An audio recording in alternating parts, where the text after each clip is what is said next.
Hi, welcome to Lesson 1, Head to Toe Flow, the 5-minute warm-up that will get you fired up to exercise. In this lesson, you will learn the importance of warming up and the difference between static and dynamic stretching. In the practice video that follows, you'll also get the opportunity to follow along with a head-to-toe warm-up. In doing so, you will find out which dynamic stretches are appropriate for different muscle groups.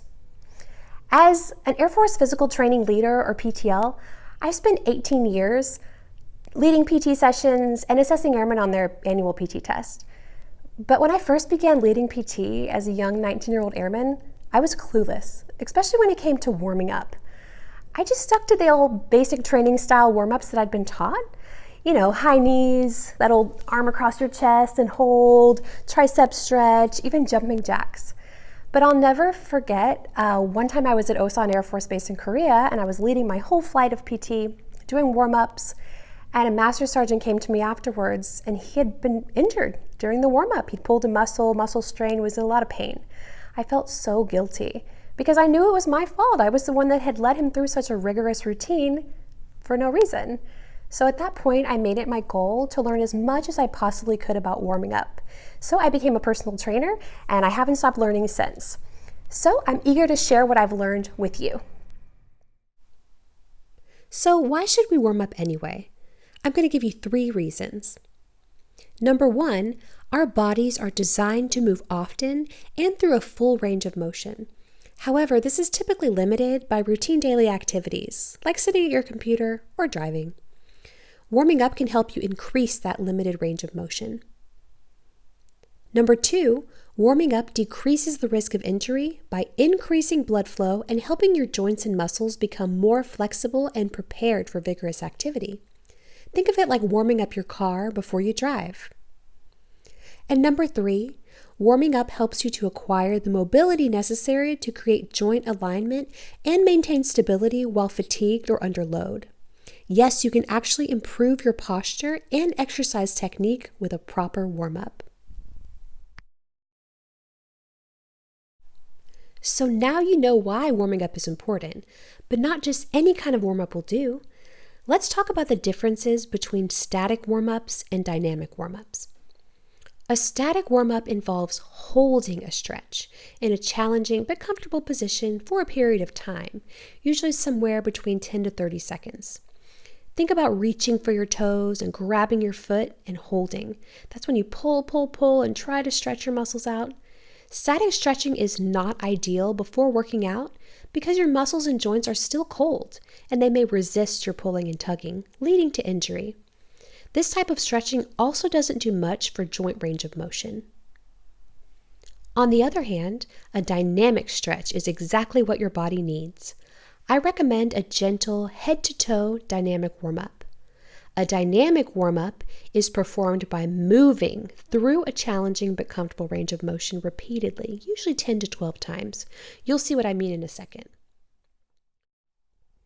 Now, although a dynamic warm-up is defined as moving through the exercise 10 to 12 times, I'm going to demonstrate 3 to 5 repetitions on each side just for the purposes of the lesson, but you can always do more if you like.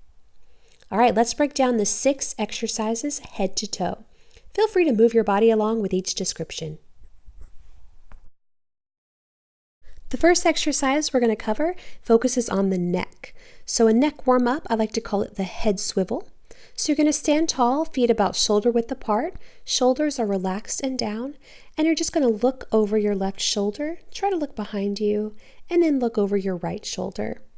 Back to the left shoulder, looking over, and the right shoulder.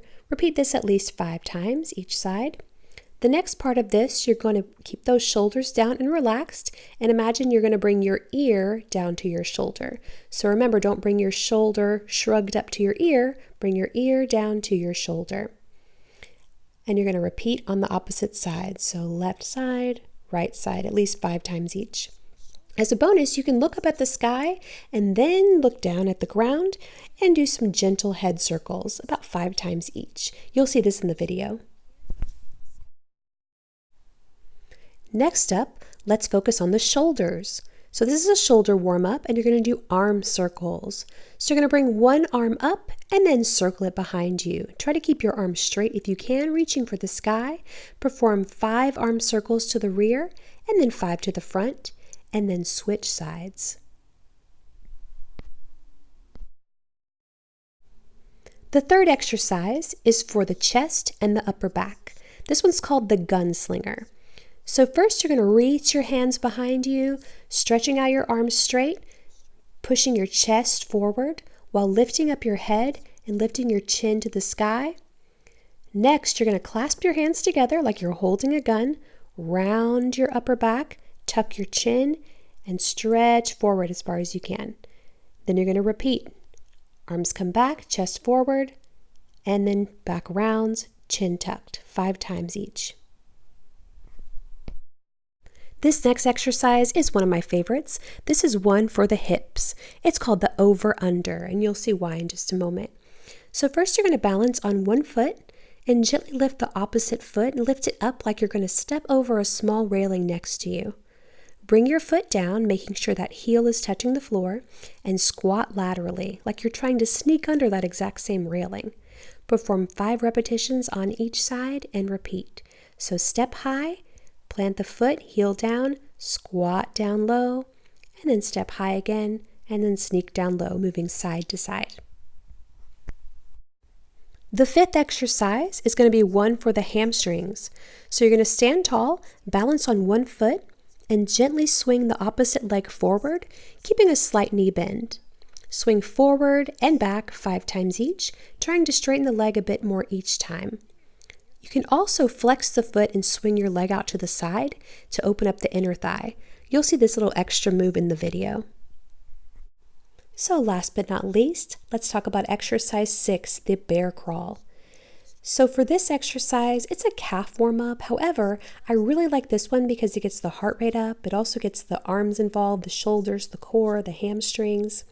So to get started, you're going to push your hips back and reach your hands forward.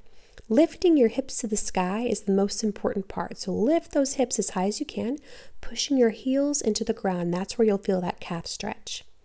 Now you're going to alternate hands and feet and begin to bear crawl forward, one limb at a time. So right hand, left foot, left hand, right foot, alternating for about 1 minute.